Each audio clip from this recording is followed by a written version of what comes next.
Sarah tightened her grip on the phone, the familiar ache of suspicion gnawing at her. Mark had once been her best friend, her confidant, the man who made her laugh through the most mundane parts of life. Now, sitting alone in their bedroom, with the soft hum of the phone screen illuminating her face, she felt like a stranger in her own life. Her fingers trembled as she opened the app. A week ago, she'd noticed Mark acting differently, coming home late, spending too much time on his phone, and brushing off her questions with a dismissive wave. She'd ignored it at first, pushing the worry aside, rationalizing that everyone went through phases. But tonight was different.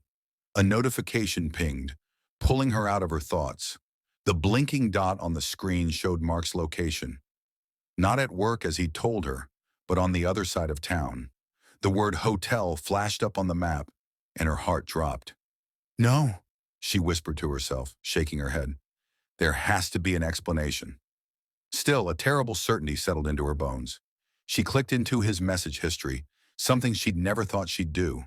There, in the newest messages, she found a conversation with a number she didn't recognize. The words were casual, filled with familiarity that made her stomach churn.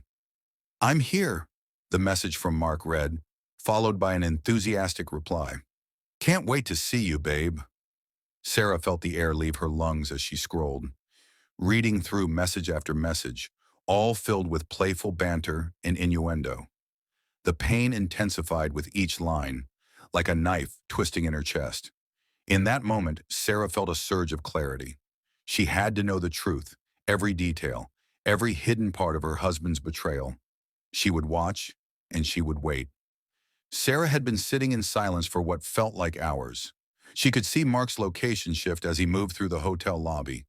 With every update, the real-time app fed her a cruel, intimate knowledge of his actions. It was as though a ghost of herself hovered by his side, bearing witness to his betrayal. Her mind flashed back to a memory from years ago, their honeymoon in Italy. They had wandered the cobbled streets of Florence, hand in hand, as he whispered sweet nothings into her ear.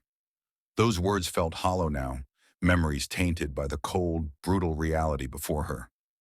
Was any of it real? She whispered to herself, her voice barely audible. She wanted to scream, but she swallowed it down, willing herself to stay silent, to stay in control.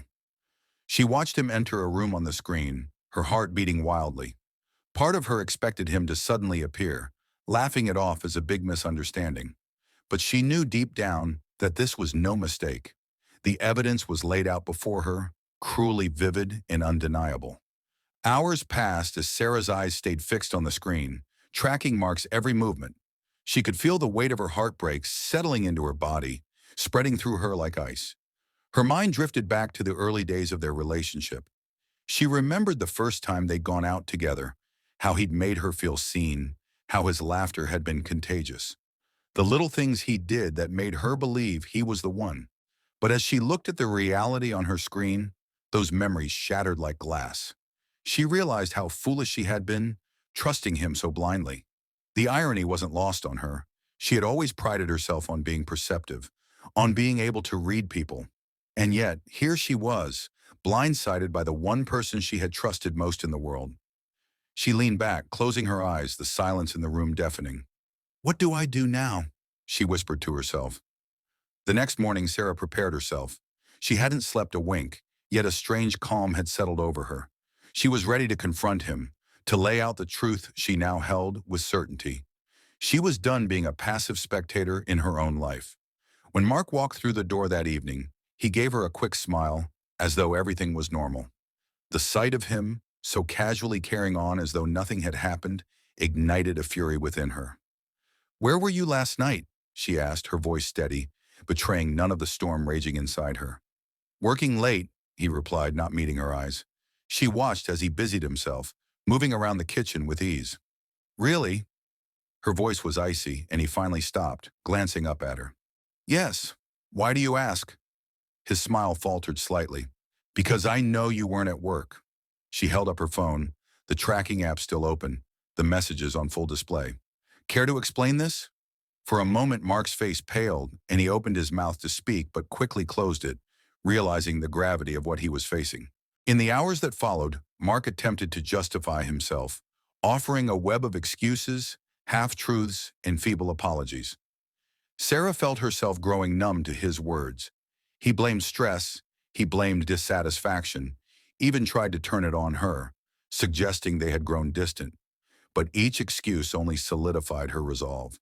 She saw through him now, his words as empty as his promises.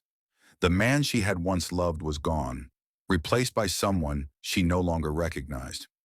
"Enough," she finally said, her voice calm but resolute. "I deserve better than this, Mark. You've taken everything we had and thrown it away." Mark fell silent, perhaps realizing the futility of his lies. And in that silence, as Sarah felt a new strength rise within her, a glimmer of hope for a life beyond the pain he had caused.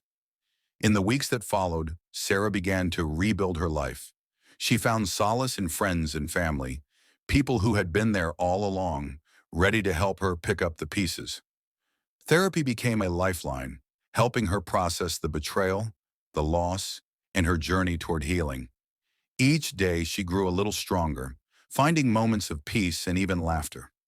She allowed herself to dream of a future that wasn't tied to Mark, a future filled with possibilities she had once thought impossible. One evening, as she stood by the window, watching the sun dip below the horizon, she felt a deep sense of peace wash over her. She had survived and she had come out stronger. Mark was her past, a chapter she was ready to close. For the first time in a long time, Sarah felt free. Months later, Sarah heard through a mutual friend that Mark had tried to reconnect, reaching out with apologies and pleas for forgiveness. But she had moved on, her heart and mind no longer tethered to the pain he'd caused.